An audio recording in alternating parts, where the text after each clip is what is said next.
Bonjour à toutes et à tous, un plaisir de vous retrouver. Parmi les ambitions affichées pour 2019, le gouvernement met le social au premier rang. Autant il y a des infrastructures à construire et des projets ambitieux à concrétiser, autant les couches les plus vulnérables sont priorisées.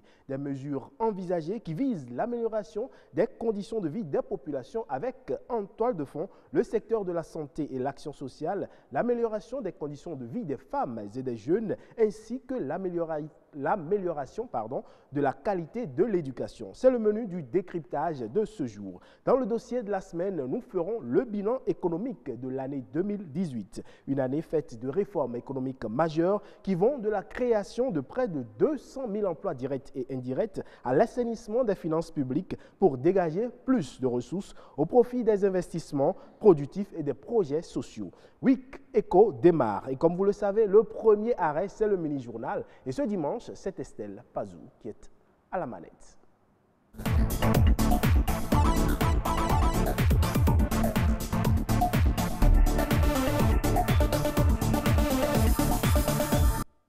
Bonjour à tous et bienvenue dans le mini-journal. C'est la période des fêtes de fin d'année. Un tour dans les marchés et les prix aussi sont en fête. Les étalages et les boutiques sont inondés de produits de grande consommation. Mais attention, certains produits alimentaires dont la date de péremption est illisible sont également mis en vente. Constat dans ce reportage de Patrick Adiabodjou au marché d'Antokpa de Cotonou.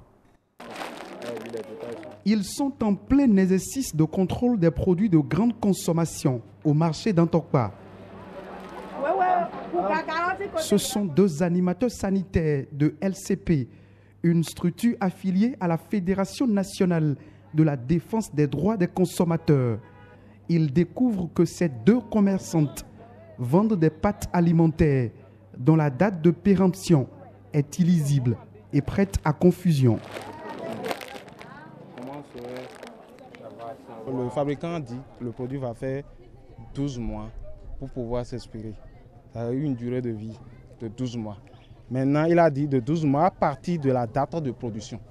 Ici, maintenant, on ne retrouve pas la date de production pour pouvoir savoir si c'est déjà passé ou c'est pas encore passé. Ouais, là, c'est un produit suspect.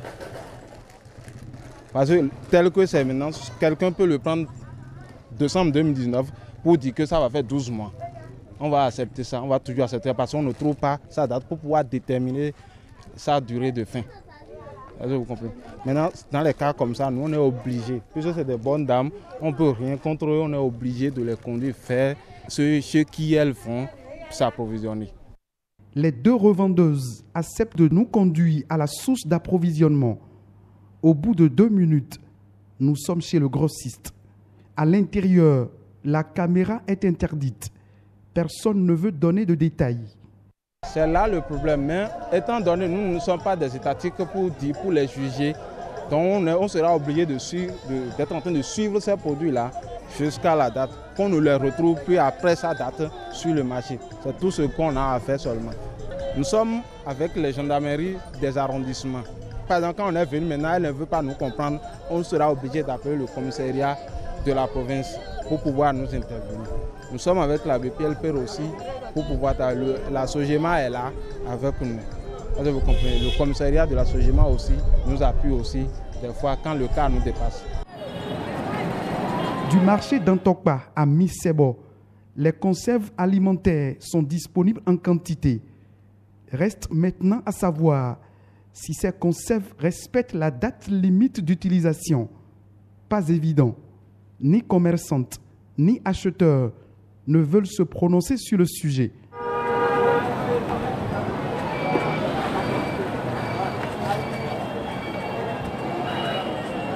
Seule Dame Bernadette décide de se prêter à nos questions. Elle déclare ne jamais vendre les conserves alimentaires avariés.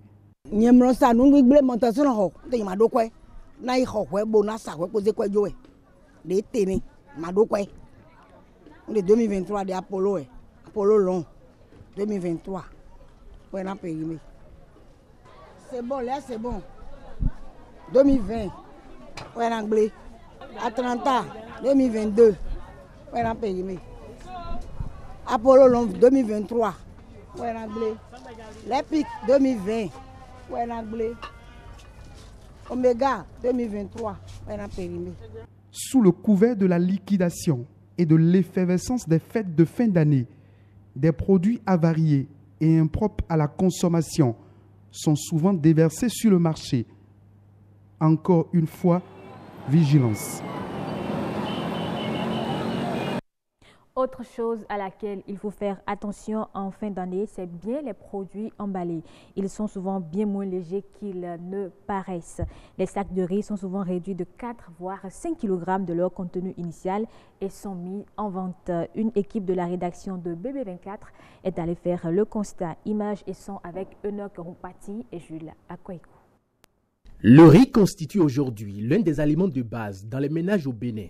Il est toujours présent dans les assiettes à l'occasion des événements de réjouissance. En cette période des fêtes de fin d'année, la demande est forte. Une occasion de bonnes affaires pour les commerçants qui s'adonnent à des pratiques non recommandables.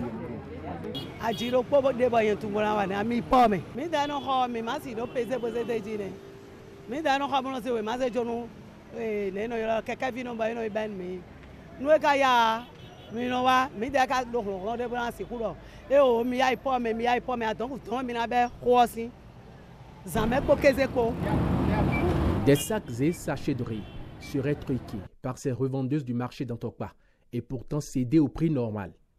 Une opération frauduleuse que certaines d'entre elles tentent de justifier.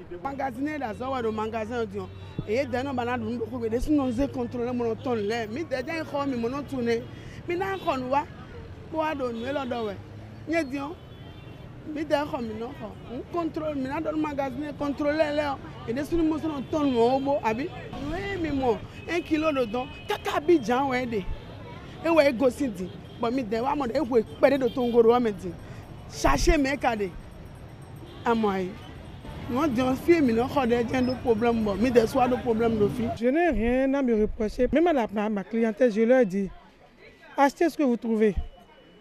Je vous dis le prix, il faut acheter parce que je vends intégralement ce qu'on m'a livré dans le conteneur.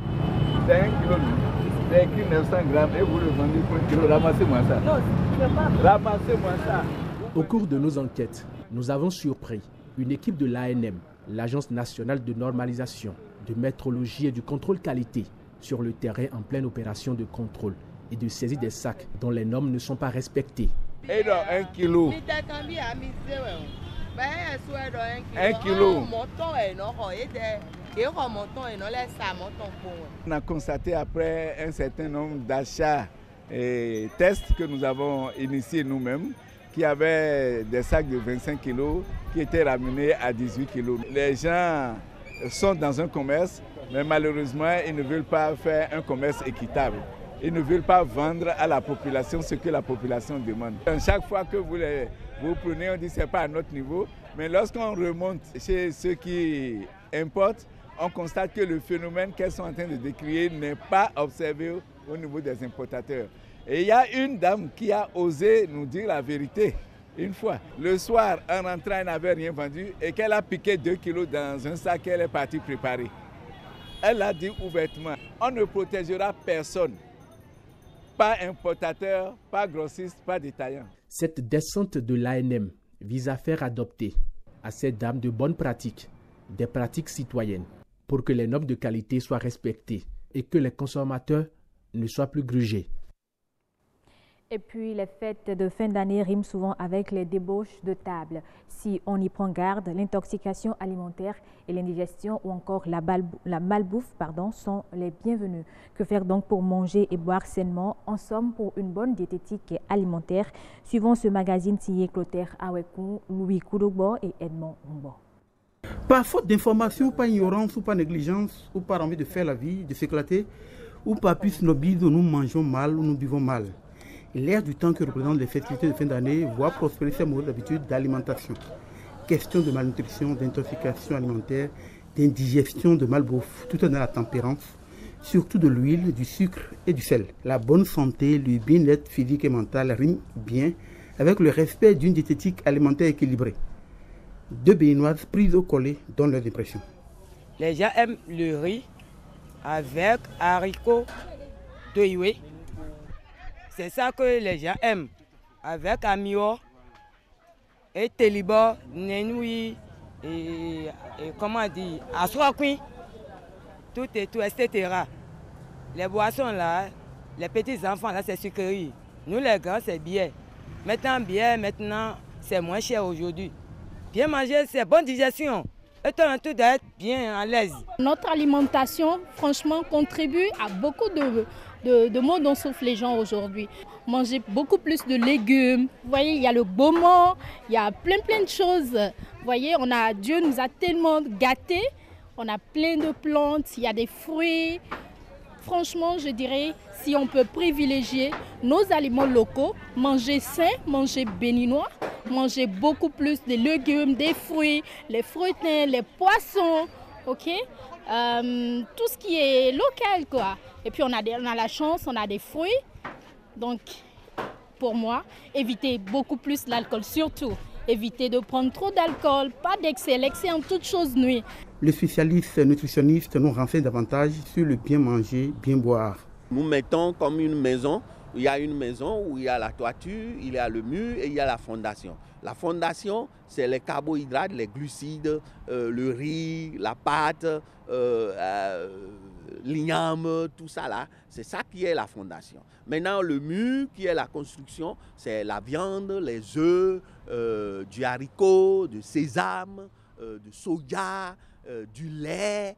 Hein, c'est ça la construction, parce que quand l'organisme, il y a toujours des organes avec le temps, les tissus adipeux qui sont fatigués, l'organisme prend tout ça là pour réparer. Et donc il y a ça. C'est tout un travail aussi à ce niveau-là. Et maintenant, les aliments protecteurs, c'est là les légumes et les fruits. Et on en a. Il y a le moringa, il y a le fontété, il y a le goma. Mais il ne faut pas les préparer et comme nous le faisons, on bout et puis après on essore et on enlève tout l'eau que nous on utilise au laboratoire. C'est ça qu'on verse dans le chromatogramme pour voir et ça nous indique la composition de la plante. Mais l'eau là, vous jetez ça. Et ce que nous, qui reste dans notre mortier, on ramasse, on jette, c'est ça que vous consommez. Et là, il n'y a que des traces des choses. On dit, mais il y a du fer dans ceci, je mange, mais il n'y a pas j'ai toujours des problèmes d'anémie. Et aussi, parce que quand vous consommez aussi ces feuilles, même normalement, il faut de vitamine C pour que le fer soit assimilé par l'organisme. Donc vous voyez que les vitamines C se trouvent dans les fruits. Donc vous devez ajouter en ce moment le fruit. Donc ce n'est pas un plaisir. On dit yovo du dessert. Donc pour nous, c'est les yovo qui prennent de dessert. Non, tout le monde doit prendre de dessert. C'est ça. La salade, c'est pour tout le monde. Ce n'est pas obligatoirement les feuilles de laitue. Si vous avez de tomates, de l'oignon, peut-être un concombre acheté, de cornichons achetés ici et coupés, hein, vous mélangez un peu de vinaigrette, pas beaucoup d'huile, hein, mais vous allez manger aussi de la salade. Parce qu'il faut des choses crues aussi pour notre organisme. La bonne diététique alimentaire passe bien par la bonne mastication, c'est-à-dire bien mâcher les aliments dans la bouche, enfin un bol alimentaire bien digeste à l'estomac. Les gens doivent bien mâcher les aliments. Parce que quand vous ne mâchez pas bien, vous donnez du boulot à l'organisme. Et vous pensez que tout va bien jusqu'au jour où l'organisme maintenant réclame. Parce que quand les désordres commencent, hein, vous allez voir les anomalies. Après les anomalies, c'est les signes cliniques. Les signes cliniques, c'est l'hôpital et c'est la mort. Avec l'invasion des organismes génétiquement modifiés OGM aux grandes dames des produits aliments bio, lesquels inondent nos assiettes et nos verres, le bien manger et bien boire relève d'une quadrature du cercle. Nous dirons aux agriculteurs de faire attention avec les OGM, pas beaucoup d'engrais. On n'a qu'à privilégier l'engrais à base de... d'instruments, de matières fécales, des trucs naturels. On en a besoin, c'est vraiment important, ok? Éviter tout ce qui est chimique, je dirais, privilégions les engrais, je dirais, traditionnels. Et voilà, pour sauvegarder la nature et permettre aux Africains de vivre longtemps comme nos aïeux le faisaient. Plusieurs paramètres comptent dans une diététique alimentaire équilibrée. Sobriété, tempérance, en restent les maîtres mots, assortis d'une activité sportive régulière. Et cela, nutritionnistes, diététiciens et autres médecins généralistes s'accordent sur ce mode d'emploi. Fin de ce mini-journal. Merci d'être resté. Suivez juste après moi la revue de presse et le décryptage.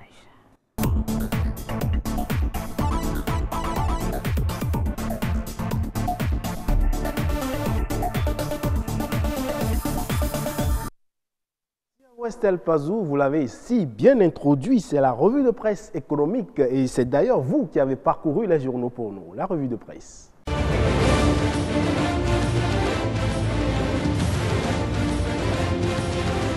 Amis des canards, salut. C'est parti pour la revue de l'actualité économique de la semaine. Discours sur l'état de la nation, le Bénin se métamorphose pour le bonheur de tous. Information à la une de la nation. Le quotidien du service public donne à lire l'intégralité du discours de Patrice Talon devant les députés à l'Assemblée nationale. Les principaux axes de développement ont été passés au peigne fin par le chef de l'État. Le social, les réformes, la gouvernance, l'économie du pays. Aucun point n'a été occulté dans ce discours que le journal qualifie d'ode à la République. La presse du jour trouve pour sa part que très concis, Talon a encore séduit avant de citer quelques points importants du discours, à savoir 200 000 emplois directs déjà créés, 537 400 cantines scolaires pour enfants, une croissance économique de 6,5%, plus de 1262 km de route en 2018 et des performances agricoles inédites. Toujours sur le sujet, Fraternité affiche à sa une, discours du président de la République sur l'état de la nation, Talon expose les grandes réalisations de 2018. Le progrès parle plutôt des ambitions de Patrice Talon pour le Bénin et de son grand oral qui rassure la nation. Le quotidien pour sa part estime que c'est un exercice réussi pour Patrice Talon.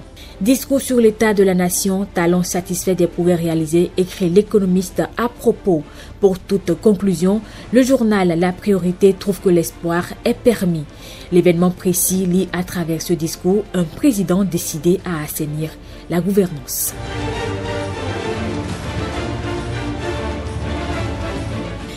Réforme du gouvernement, l'Union européenne soutient avec plus de 28 milliards de francs CFA. C'est la nation qui apporte l'information et écrit que ce versement soutient les politiques et les réformes du gouvernement dans les domaines clés pour le développement économique du Bénin. Fraternité dans la même veine affiche à sa une, appui au budget de l'État. L'UE débloque 28,9 milliards de francs CFA au Bénin en soutien aux réformes. De bonnes notes, le Bénin en reçoit encore. Les fonds se déclinent ainsi qu'il suit. 6,9 milliards pour la bonne gouvernance et le développement, 13,5 milliards au programme d'appui au développement territorial et 8,5 milliards pour le développement durable du secteur agricole. Information à lire également à la une et dans les colonnes de la presse du jour.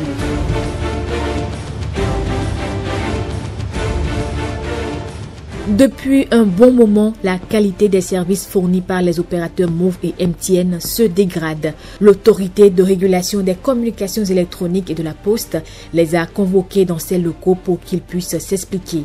Fraternité nous apporte l'information et écrit « Mauvaise qualité des services fournis par les opérateurs GSM, ARCEP Bénin interpelle MTN et Move et les met en garde ». Matin Libre vient compléter l'information et affiche à sa une « Dysfonctionnement répété sur les réseaux mobiles, l'ARCEP interpelle les opérateurs GSM » avant de préciser dans ses colonnes que l'autorité, ne pouvant plus se contenter des explications des réseaux GSM, est prête à appliquer les tests au prochain constat. Le quotidien du service public écrit simplement que MTN et Move sont sommés de corriger leur dysfonctionnement. Et on continue cette revue avec l'économiste qui affiche à sa une « Mobilisation des ressources financières pour le PAG, Biotane boucle 2018 en beauté ». L'année a été heureuse sous le leadership du ministre d'État chargé du plan et président du comité de mobilisation des ressources financières pour le programme d'action du gouvernement. Et au-delà, cela augure d'une année 2019 radieuse. Et l'événement précis parle déjà des 33 milliards que Biotane a décrochés pour lutter contre les inondations à Cotonou. C'est un financement de la Banque européenne d'investissement au profit du programme d'assainissement pluvial de Cotonou. À en croire le ministre, tout est mis en œuvre pour le démarrage rapide des travaux dès 2019. Fin de cette revue de presse, mesdames, messieurs, prenez du plaisir sur Wikeko.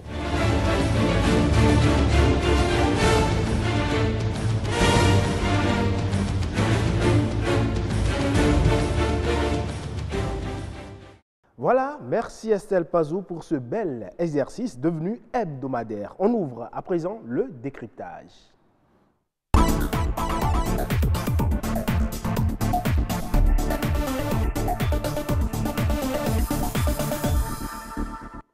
Le budget exercice 2019 s'établit en ressources et en charges à 1877 milliards 543 millions de francs CFA contre 1862 milliards 918 millions de francs CFA en 2018, soit une augmentation de 0,8% avec l'annonce d'une accélération du rythme de croissance économique du pays. C'est le sujet de ce matin que j'ai l'honneur d'avoir deux confrères sur ce plateau pour en parler. Oslo Bidosessi. Oslo, bonjour. Bonjour, monsieur Ilvaïus. Vous allez bien? Ça va très bien. À côté de vous, Moïse Doussounou. Moïse, bonjour. Bonjour Ilvaïus. Vous allez bien? Tout va bien. Alors Moïse, d'emblée, comment appréciez-vous le budget de l'État exercice 2019?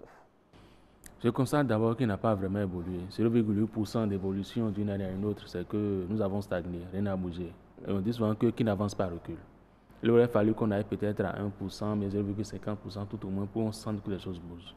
Rappelez-vous qu'en 2016, dès que ce gouvernement est venu, il y a eu un collectif budgétaire. On a voulu aller très vite en augmentant les ressources, parce qu'on estimait qu'on avait suffisamment de moyens en interne. Tout à fait. Mais quelques mois plus tard, ils sont revenus encore à la réalité et les choses stagnaient jusqu'à présent.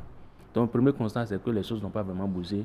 Le budget en cours, celui de 2018, et celui à venir, celui de 2019, se ressemblent à quelques exceptions près, tout au moins au niveau des montants, des chiffres.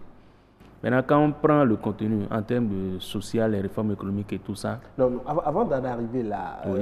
Vous dites que le budget n'a pas véritablement évolué, mais quand même si c'est une petite croissance, c'est à saluer. Quand on sait le contexte dans lequel on est... Oui, mais nous avons un gouvernement qui se dit très ambitieux. Qui veut bousculer les habitudes, qui veut aller loin, qui veut décrocher de gros contrats, de grosses ressources.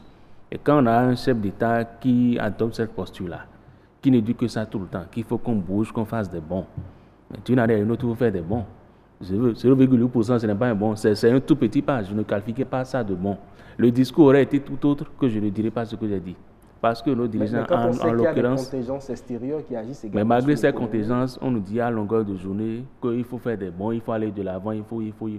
Quand malgré tout cet environnement contraignant, on continue de dire qu'il faut aller de l'avant, qu'il faut sauter ci, qu'il faut sauter ça, et qu'on a fait que 0,8%, on est en train de s'interroger sur la réalité, ce que les gens nous disent et ce qui se passe effectivement. Alors Oslo, vous êtes d'accord avec Moïse? On annonce une croissance pour 2019 de plus de 6%. Alors que le budget n'a pas évolué en tant que tel. Je me dis que le gouvernement a joué sur les moyens disponibles. Parce que ce n'est pas une première. Il a été annoncé dans ce pays au début un budget de 2010 milliards. On sait finalement à quel taux ça a été exécuté. Donc le gouvernement, je me dis, peut-être est en train de prendre de plus en plus de conscience. Le tout ne suffit pas d'annoncer les chiffres comme ça. Mais dans la pratique, qu'est-ce qui sera fait? Et c'est déjà un début de conscience. Si le gouvernement estime que le chiffre qu'il a annoncé là, il pourra l'atteindre, bon, tant mieux. Si ça va lui permettre de réaliser les projets, d'atteindre le niveau qu'il souhaite atteindre, bon, on ne va pas l'accuser pour le moment. On attend peut-être de faire le bilan pour voir réellement ce qui a été fait. Est-ce que les projets annoncés ont été véritablement exécutés? Est-ce que le taux de croissance annoncé, on a pu atteindre ce taux? Et si ce n'est pas atteint, à quel niveau on est précisément par rapport à ce taux? On pourra évaluer tout ça à la fin. Mais tout porte quand même à croire que le Bénin se porte mieux. On sait que le déficit budgétaire pour la gestion 2019 devrait se situer en dessous de 3% selon les prescriptions de l'UEMOA et du FMI. Qu'est-ce qui explique que le bon ne soit pas aussi criard? Comme on le soulignait tout à l'heure, avec tout ce qu'on a comme contingence à l'interne et à l'externe, bon, le bon ne peut pas être criard parce que il ne faut pas annoncer pour annoncer. Déjà, il peut y avoir de bons, mais sur un certain nombre d'aspects, on a remarqué des avancées. Peut-être sur la base de ces aspects-là ou de ces terrains, le budget à la fin pourra donner ce qu'on espère, surtout sur le plan social. Parce que c'est là où les Béninois attendent beaucoup plus le gouvernement. Le gouvernement, sur le plan social. Oui. Alors Moïse, les ressources du budget de l'État pour la gestion 2019 devraient connaître une hausse de 8,9%. Oui, mais tout ça, c'est des chiffres. Oui, mais vous voulez dire que pratiquement, cela ne se ressent pas chez le Béninois? Mais il faut parce que les chiffres se basent quand même sur la réalité. Bon, ça, c'est la réalité du gouvernement. Et très souvent, la réalité que dit le gouvernement, la réalité des faits et la réalité des vrais chiffres, il y a toujours un fossé. Ce n'est jamais concordant. C'est ce que le gouvernement dit. Et le gouvernement a intérêt à faire croire, faire en sorte que tout le monde pense que tout va pour le mieux. C'est de son rôle. Vous pensez que tout va pas bien? Un gouvernement, non. À moins que nous ne vivions pas dans le même pays. Je ne dis pas que tout va mal. Oui. Mais il y a encore tellement de choses à faire pour qu'on atteigne quand même un seuil acceptable, pour qu'on se complaise dans l'autosatisfaction à laquelle on a assisté. Bon, nous ne sommes pas dans l'autosatisfaction. Non, le chef de l'État est dans l'autosatisfaction. Mais non. Vous avez suivi son discours sur l'état de la nation. Puisqu'il a également mis en place les perspectives, il a évoqué les perspectives. Un discours de 55 minutes, il a passé au moins 40 minutes à décerner satisfaction à son gouvernement. Cela peut se comprendre quand on sait que des réformes ont été mises en place et que ces réformes ont plus ou moins porté leurs fruits. Les réformes portent leurs fruits pour le gouvernement. Mais les réformes sont ici pour qui? Pour les populations, pour le Bénin. Ce sont les populations qui sont les mieux habilitées pour dire telle réforme a eu tel impact. Nous ressentons cela de telle manière. Quand les populations ne s'expriment pas sur la pertinence, sur le bien fondé, mais le résultat des réformes, le chef de l'État a beau parler, ce ne sera pas forcément ce que pensent les populations. Parce qu'il est là pour servir les populations et pour dire que tout va bien. Alors justement, pour le budget 2019, on annonce des innovations pour booster l'économie nationale. On a le projet ARCH, vous l'évoquez tout à l'heure, les mesures sociales qui sont mises dans le nouveau budget. Il y a des projets intéressants dans ce budget, il faut l'avouer. Oui. Quand on dit qu'il faut recruter 5152 jeunes pour la fonction publique, oui. C'est de l'emploi qui est créé, on ne peut que saluer cela. Quand on dit qu'on veut renforcer le projet cantine scolaire qui doit passer de 31% à 51%, oui. C'est formidable, ce sont des choses à encourager. Quand on dit qu'on veut rénover des stades, qu'on veut réhabiliter des stades, c'est bien pour le développement du sport. Quand on dit qu'on veut construire des marchés, d'une certaine manière, ça aide un peu les femmes à avoir de meilleures conditions de travail, mais d'exercice de l'activité professionnelle. Et quand on a fini de dire tout ça, et qu'on ne dit pas l'essentiel, pour moi, c'est qu'on n'a pas vraiment. C'est quoi l'essentiel pour vous? L'essentiel, à mon avis, c'est de faire en sorte que chaque Béninois puisse se sentir impacté par ce budget-là. Le budget, il faut le rappeler, ce sont les ressources publiques. Ce ne sont pas les ressources du gouvernement. Ce sont les ressources de tous les Béninois. On doit en faire en sorte de les répartir de manière rationnelle pour que chaque Béninois puisse sentir que l'argent public qui a été dépensé serve réellement à la satisfaction de ses besoins. Prenons la ville de Cotonou.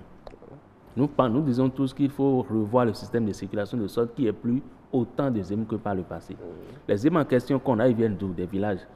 Qu'est-ce que le gouvernement propose, à défaut de la retourner au village, de faire en sorte qu'ils changent d'activité? Mais pourquoi ils vont changer d'activité? Parce que le nombre effarant qu'ils font ne peut pas... Ils participent également à la bonne marche de l'économie. Prenez l'aspect qu'offre la ville de Cotonou, avec autant de motocyclistes. Oui. Ce n'est pas normal pour une ville qui se veut moderne. Il faut que les gens y vont, non pas par choix, mais par dépit, parce que rien ne leur est proposé.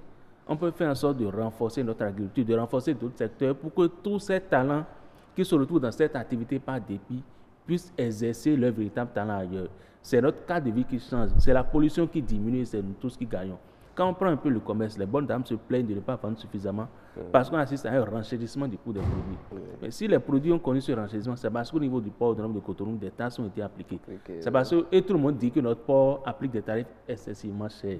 Pourquoi ne pas agir à ce niveau pour que, au niveau de ces réformes-là, au moins que les importateurs n'aient plus trop de soucis pour récupérer leurs marchandises et que le consommateur final, que vous et moi sommes, n'ayons pas non plus à trop réfléchir avant d'acheter les produits sur les marchés. C'est ce genre de choses qui impactent durablement le social, à mon avis, et non les quelques mesures éparses qu'on a citées pêle-mêle, qui ne sont pas moins pertinentes. Mais à mon avis, il faut agir davantage sur le coût des importations. Le coût des importations. Quand un importateur amène un produit au Bénin, qu'est-ce qu'il paie pour sortir sa marchandise? Le coût final sur le consommateur. Je pense que c'est à ce niveau qu'il faut agir pour que nous ressentions nous-mêmes qu'ils sortions de l'argent à tout bout de champ, que quelque chose est en train de bouger dans le pays. Alors Oslo, ce que Moïse est en train de dire peut se comprendre quand on sait que le Bénin a traversé une situation très difficile et que c'est plus ou moins à partir de 2016 que des réformes ont été mises en place ou sont en train d'être mises en place pour mieux booster l'économie nationale. Cela ne peut pas se comprendre qu'on en soit aujourd'hui à ce niveau-là et que le résultat escompté prenne du temps à venir. Oui, le chef de l'État a tout le temps rassuré le peuple que ça mijote, mais depuis là, qu'est-ce qui mijote? Et puis, on est à quelle étape finalement? Il y a ce problème qui se pose parce que autant de situations, et puis il n'y a pas de solution concrète pour résoudre les difficultés dont on parle. Plutôt que de réduire les taxes, dans un pays en récession, on se permet de créer chaque fois des taxes, on est déjà depuis l'avènement de ce gouvernement, à 16 tasses déjà. Mais ça se comprend, tasses. non, cette taxe-là? Parce qu'il faut forcément qu'on mais développe le pays. En retour, est-ce que le pays ressent réellement? Vous parlez de développement, mais est-ce que le pays en retour sent que des tasses sont Oui, mais est-ce que ce développement-là, il faut l'attendre au bout de 2 ans, au bout de 3 ans? Mais déjà, parce qu'aujourd'hui, l'une des choses qu'il faut au bout de 2 relever, ans, on ne va pas déjà atteindre les objectifs, il faut qu'on sente un début. Mais jusqu'à présent, il n'y a pas, on ne bouge pratiquement pas. La preuve, il y a même des situations pires. Dans le présent budget, par exemple, il y a 2 nouvelles tasses qui sont créées pour le développement du sport et pour le séjour dans les hôtels. Quand vous prenez, par exemple, un pays qui travaille pour développer le tourisme, le développement du tourisme, ce n'est pas d'abord au profit des Béninois. On veut inviter des gens qui viendront de l'extérieur visiter le Bénin, favoriser le tourisme. Mais quand vous créez des tasses pour le séjour dans les hôtels, ceux qui viendront, ils vont rester où? Dans les hôtels. On ne crée pas de l'attractivité comme ça. Comme ça n'arrange pas le pays. Ou même ceux qui organisent des activités dans le pays. Mais en retour, vous l'avez dit, cette taxe-là, c'est pour développer le sport, c'est pour développer un autre domaine. Oui, pour le sport, bon, ça, il n'y a pas de souci, parce qu'on est tous d'accord, notre sport a assez de difficultés, il faut de moyens, parce que les pays qui réussissent dans le sport sont des pays qui ont investi dans le sport. Mais contrairement à la taxe sur le sport, quand on prend la taxe, par exemple, pour le séjour dans les hôtels, est-ce que c'est réellement utile? Encore que le secteur hôtelier est vraiment faible dans le pays, ça ne fonctionne pas comme cela se doit.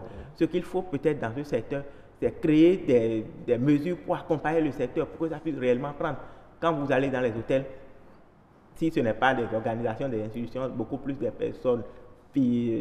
personnes morales, combien de personnes physiques s'intéressent réellement à comment ça fonctionne dans les hôtels? Peut-être dans ce secteur, il faut des mesures d'accompagnement plutôt que de créer des taxes pour alourdir encore les dépenses dans ce sens. Alors Moïse, des taxes qui alourdissent les dépenses, les taxes sont bienvenues quand le gouvernement ne fait plus vraiment appel aux prêts à l'international, cela se comprend. Il faut que les Béninois participent au développement de leur pays. Je pense qu'un Béninois n'est fondamentalement contre le fait de payer des taxes. Mais quand vous payez des taxes, vous devez vous attendre à un retour. Je prends juste un exemple, la taxe sur les mots. Ce retour ne peut pas prendre du temps. Le retour ne peut pas être immédiat. Non. Je prends cet exemple précis. Ce sont des opérateurs privés. Oui. Et là, ce n'est pas jugé utile d'encadrer en augmentant un peu les tarifs et tout. Quand on fait ça, que le consommateur paye le prix qu'il faut, on paie plus cher maintenant pour un service encore plus nul qu'auparavant. Avant, nous payions moins cher, nous avions 3 mois un service, même s'il était plus ou moins défaillant. Mais aujourd'hui, vous payez plus, mais le service qu'on propose est encore plus défaillant que par le passé. Alors, la faute est à qui? La faute est à l'ARCEP?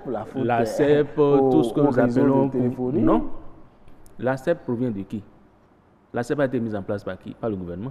Si l'ARCEP s'est permis de procéder à cette taxation-là, l'ARCEP devrait faire en sorte que ces opérateurs-là fournissent un service meilleur que par le passé. Ils ont été sanctionnés. Et ça doit être dans l'immédiat. Ils ont été Ce n'est pas une question de sanction, c'est une question de fait de réalité. Quand vous augmentez les tarifs, c'est que forcément on a droit à un meilleur tarif.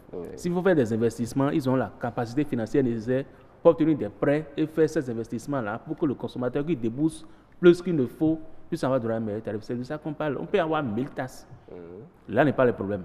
Mais quand vous tasse et que vous payez la tasse, vous devez vous attendre à un service en retour. Mais depuis là, les tasses, les surtasses, là, ça donne quoi en retour? C'est de ça qu'il est question. Mais il ne faut pas occulter le fait que ces taxes qui sont prélevées doivent permettre de booster d'autres secteurs parce que l'économie béninoise était plus ou moins en déliquescence. C'est de ça qu'il est question. Quand on même dit déliquescence, tout ça encore, tout ça, c'est des appréciations. Est-ce qu'il faut s'attendre déjà à avoir Mais s'il faut s'attendre à un siècle pour avoir les résultats, on nous dit, on vous tasse aujourd'hui pour tel montant, à terme, les sous-collectés font tel montant, dans 2 ans, ça va servir à 6, vous aurez les résultats dans 3 ans. On ne nous donne pas d'échéance. On ne fait que collecter des tasses. Et vous vous attendez à ce que les gens ne réagissent pas. C'est de ça que les questions, la traçabilité, la transparence de l'action publique. Si c'est un mandat de 5 ans, nous voulons collecter des tasses à hauteur de 300 milliards sur les 5 ans. Et sur les 5 ans, ça donnerait tel résultat. On nous dit rien de tout ça. Et chaque jour, on ne fait que taxer. Nous avons encore 2 ans pour espérer que les choses changent. Non, encore que les projets sont annoncés et puis jusqu'à la fin de l'année, on ne sent rien. L'hôpital de Calavi, par exemple, en principe, c'est l'année dernière, on devait commencer avec ça. Ça n'a pas été fait. Monsieur Moïse parlait des tasses sur les mots, par exemple. Quand vous prenez ça là, c'est immédiat. On n'a pas besoin de thème pour ça. On vous dit, on tasse pour un service de qualité. Mais vous avez commencé par tasser, la qualité n'est pas là. Il faut attendre alors combien de temps? Alors que vous avez déjà commencé par tasser. Normalement, ça doit suivre automatiquement, mais ce n'est pas le cas. Merci beaucoup, chers confrères. Oslo Bidosessi, Moïse de Soumont, merci pour ce moment de décryptage, même si vous êtes un peu trop sceptique, je dois le dire. C'est mon rôle de citoyen, de bailleur de conscience des sceptiques.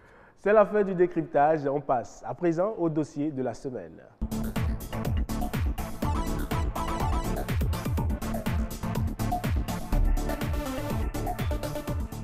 Eh bien, les projections pour 2019 sont prometteuses avec un taux de croissance d'environ 6,5%, une performance économique soutenue par les réformes du programme d'action du gouvernement. Cette perspective s'explique d'ailleurs par la considérable augmentation de la production agricole, notamment du coton, l'augmentation des capacités de production de l'électricité et la reprise du secteur. La reprise économique au Nigeria. Le Bénin sous de bons auspices économiques, c'est l'interrogation qui nous mène aujourd'hui dans le dossier de la semaine. Et pour en parler, je reçois M. Epiphane Adjovi, il est économiste. Bonjour M. Epiphane. Bonjour. Bonjour, vous allez bien? Oui, ça va. Alors, je voudrais vous poser une question qui pourrait sembler banale. Comment se porte l'économie béninoise aujourd'hui, au terme de l'année 2018? Bon, je pense que pour avoir la situation, pour bien apprécier la situation d'un pays, il faut avoir des repères. Et moi, mon repère, c'est l'année 2015, qui a été une année catastrophique. On avait 2% de croissance, on accumulait des dettes et autres. Donc, je pense que par rapport à 2015, le Bénin se porte vraiment mieux, sur le plan macroéconomique. Et vous avez cité le taux de croissance. Et il y a aussi le fait que ce taux de croissance se fait et va s'observer dans un environnement non inflationniste. Tout à fait.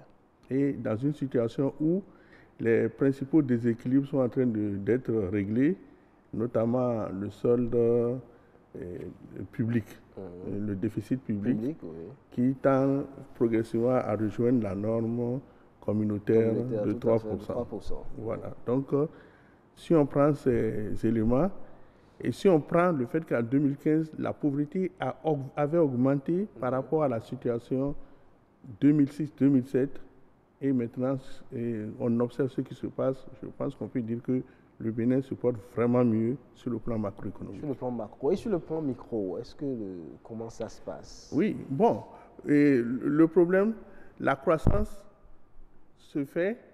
doit être soutenu et durable pour se transmettre maintenant sur le plan microéconomique.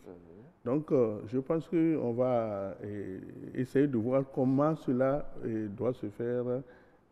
Mais au moins, si au moins on arrive à régler les problèmes macroéconomiques, on arrive à imprimer la croissance, à l'accélérer et on essaie de rendre cette croissance inclusive, je pense qu'on peut améliorer la situation au plan microéconomique. Et justement, aujourd'hui, au plan macro, la perspective elle est bonne. À quelle échéance est-ce que les bonnes dames des marchés qui se plaignent du coût de la vie élevé doivent espérer maintenant bénéficier de cette bonne perspective économique? Où il n'y a pas d'échéance. Je pense que nous avons l'habitude dans ce pays de répéter les mêmes choses. Ça ne va pas, ça ne va pas. Mais ce qui est sûr, c'est indéniable par rapport à la situation antérieure où il y avait la crise du Naira au Nigeria avec d'autres problèmes. On était vraiment dans une situation un peu difficile. Et par rapport à cette période, la situation s'est améliorée. Mais je pense que ça s'est amélioré pour tout le monde. Mais vous avez parlé tout à l'heure de réforme. La réforme a changé la façon dont on dépensait de l'argent. Tout à fait. Ça participe à l'assainissement. Voilà. On est en train d'assainir la situation et cet assainissement fait que l'argent facile ne circule plus. C'est peut-être ça qui explique que les gens se plaignent. Cela explique pour beaucoup ce se passe, ce qu'on entend.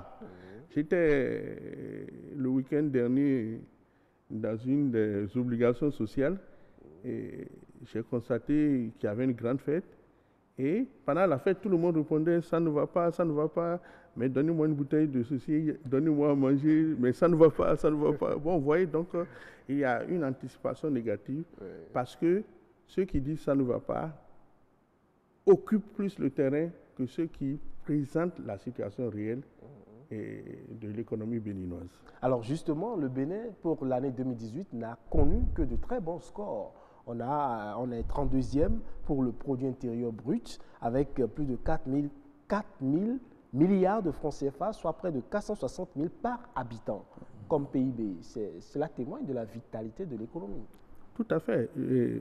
Mais je pense quand même qu'il faut toujours dire qu'on est un peu dans disons, le global, le national. Et quand vous dites le PIB par tête, c'est une moyenne. Là, il faut convenir. Mais maintenant, est-ce que cette moyenne, est-ce qu'il y a une diminution de l'inégalité pour permettre à tout le monde d'être autour de ces 416 dollars, 460 dollars? Bon, là est la question et c'est là où un effort doit être fait, à mon avis. Alors, on a vu quand même, je le disais, les bons chiffres au sein de l'espace UEMOA. Le Bénin est passé deuxième. Sur le plan international, le classement d'une business, le climat des affaires se porte plus ou moins bien avec la création des entreprises de plus en plus, notamment cette facilité qui est faite aux petites et moyennes entreprises. Alors, est-ce qu'on peut dire aujourd'hui que tout est fait pour que l'année 2019 soit encore plus prospère? Je pense que si on maintient le cap, et si on accélère les réformes, je pense qu'on rend notre économie de plus en plus compétitive. Et bon, vous ne l'avez pas dit, mais vous voyez, sur le plan, par exemple, du tourisme, en instituant le e-visa, le Bénin est en train de faciliter l'accès du territoire aux touristes, aux étrangers, aux touristes, que ce soit des touristes du tourisme de masse, au tourisme d'affaires et autres. Et ça, c'est un événement important. Vous voyez, c'est un événement important. Et il y a d'autres éléments aussi.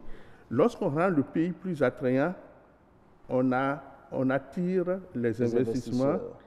Lorsqu'on combat la corruption, lorsqu'on combat tout ce qui est de la mauvaise gestion, on attire les investisseurs étrangers. Et c'est sur ces points-là que nous devons, essayer de voir ce qui est fait et ce qui reste à faire. Alors justement, dans ce qui est fait, on a la création des tribunaux commerciaux, par exemple. Vous parlez d'investissement. Avec la création de ces tribunaux, plus les investisseurs se sentent rassurés. Oui, je pense que oui, puisque j'étais à une réunion où un opérateur économique,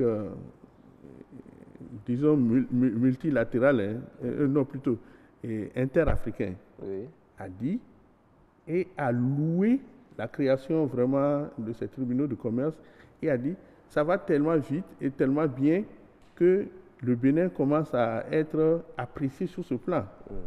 Le Bénin commence à être apprécié sur ce plan. La question, c'est ne pas baisser les chines après. Il faut continuer dans cette logique. Avez-vous l'impression qu'on va baisser les chines? Vous avez certainement suivi le chef de l'État dans son discours à la nation il y a quelques jours. Quand vous l'écoutez, ou plutôt après l'avoir écouté, quelle analyse faites-vous de son discours, notamment sur le plan économique? Je pense qu'il faut, je l'ai dit tout à l'heure, l'appréciation de la situation économique est laissée à une partie de la population qui ne fait que répéter « ça ne va pas ». Et je pense qu'il faut écouter aussi d'autres sons de cloche et le chef de l'État, dans son discours, s'est inscrit dans cette logique en disant « nous avons fait 2 ans et bientôt 3 ans de réformes et les résultats commencent à apparaître, ne serait-ce que sur le plan des classements internationaux, vous l'avez dit, sur le plan de la croissance, vous l'avez dit, sur le plan de la mise en place des infrastructures. Et il n'y a pas, contrairement peut-être à une certaine période, il n'y a pas des reportages tous azimuts sur tout ce qui se fait. Mais lorsqu'on se déplace au Bénin maintenant, on constate qu'on se déplace plus facilement sur certains tronçons. Et bon. Et un autre aspect important qui attire l'investissement, c'est la sécurité. C'est vrai que je ne suis pas parti trop en dehors de Cotonou ces temps-ci, mais on constate que les agents de sécurité font leur travail et... Il y a des patrouilles même à presque tous les carrefours. Tout à fait. On a la sécurité et il y a de moins en moins, comment on appelle, le rançonnement sur la route.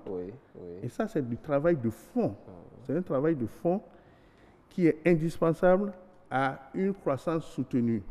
Et ça aussi, il faut qu'on le montre, il faut qu'on le dise pour que les populations aussi qui se rendent compte, mais qui ne le ressentent pas, puisque vraiment se rendent quand même compte. Pensez-vous qu'il soit nécessaire de plus vulgariser pour que les populations puissent mieux appréhender ce qui se fait? Parce que là, on a l'impression plutôt que rien ne se fait et les gens se plaignent tout le temps. Oui, je pense qu'il faut qu'on présente aux populations ce qui se fait. Et il faut aussi que tout on entende sur la place publique, dans les débats, tous les sons de cloche. Parce que je prends disons un événement très simple. Hein.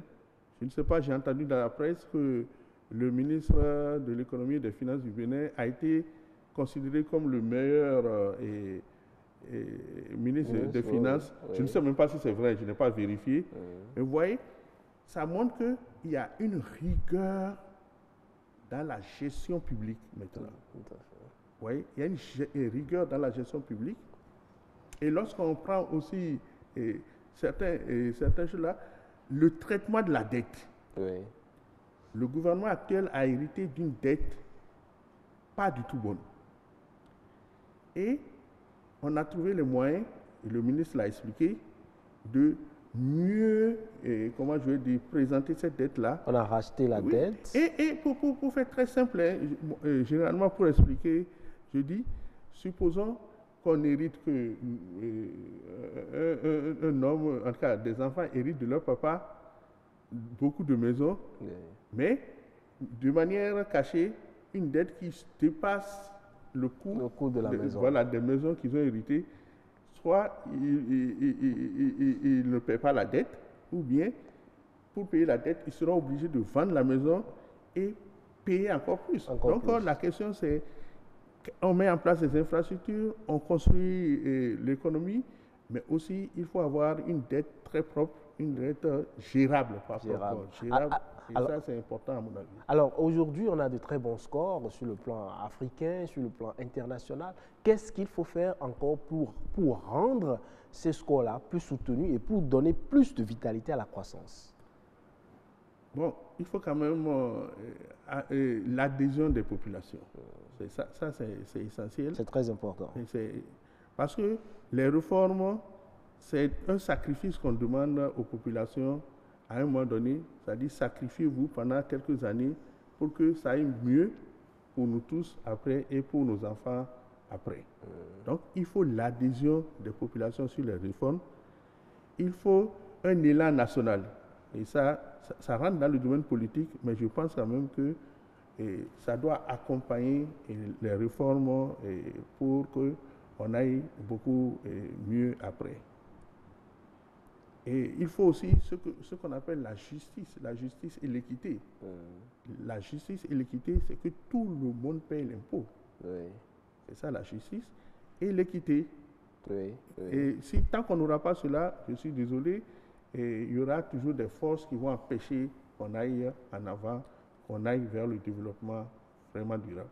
Alors nous avons également le projet ARCH, parce que beaucoup disent que les mesures sociales ne sont pas au cœur de la gestion, ou plutôt ne sont pas priorisées dans la gestion. Le projet ARCH qui entend être beaucoup plus implémenté à partir de 2019. Alors est-ce qu'on peut espérer que cela puisse toucher les populations pour qu'ils se rendent compte des efforts qui sont faits? Oui, je pense que c'est ça la croissance inclusive. C'est-à-dire qu'il faut laisser personne dans le processus de croissance. Et si j'ai bien compris, vous voyez, ça pose le problème aussi d'expliquer les réformes. Tout à fait. Si j'ai bien compris de ce que j'ai entendu, c'est d'aller cibler beaucoup plus les plus pauvres pour les faire participer vraiment au processus économique. Si c'est cela, je pense que c'est une avancée et il faut aller vraiment dans ce sens. Voilà, donc c'est ce que je peux dire. Donc, il faut aller vraiment dans ce sens. C'est là-dessus que nous allons conclure Week Echo de ce jour. Merci à vous, M. Epiphane Adjovi. Je rappelle que vous êtes économiste. Économiste statisticien. Statisticien, Merci. voilà. Merci pour votre éclairage.